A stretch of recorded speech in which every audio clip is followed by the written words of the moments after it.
Since I last spoke to you, I've spent a lot of time around various parts of the country talking to a very significant number of dairy farmers who were initially concerned with what was proposed around DAERA and raw milk changes.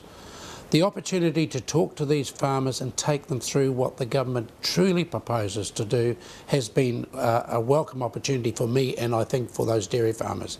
Now that dairy farmers fully understand the package of the raw milk regulations, whereby over a very short period of time of 3 years, the larger independents, if they have their own supply of cows, will not be able to draw down raw milk from Fonterra.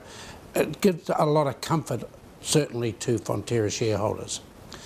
We've also, since we last spoke, released a very impressive report written by Paul Swain, a former Labour Member of Parliament, on foreign charter vessels. And what this report says is that there have been incidences out there on the high seas on some vessels which are not satisfactory. They certainly wouldn't be acceptable under New Zealand law, and morally some of the allegations are frankly completely unacceptable to me. With that report, we have accepted some of the recommendations immediately. We are doing some very quick work on a number of the other recommendations to see whether we can increase the scrutiny, the transparency around some of the practices that may occur on these foreign charter vessels fishing in New Zealand waters. Good operators have nothing to fear from where the government might go, but shunky operators, if they're not prepared to accept good New Zealand labour laws, prepared to operate and treat their staff in a satisfactory manner, they have everything to fear, and frankly I don't want to see those vessels in New Zealand waters anyway. We've also, just in the last day or so, made considerable progress with the high country lease issue.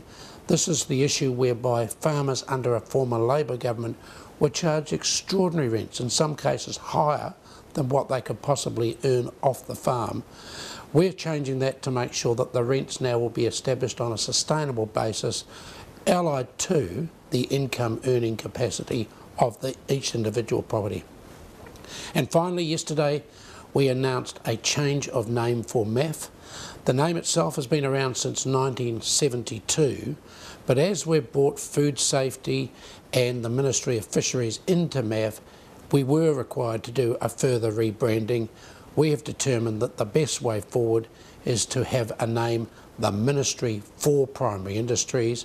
It'll be effective from 30 April, but what I want to see now is that new combined ministry focusing on being a real champion for our primary industries, because that's the salvation of the New Zealand economy currently.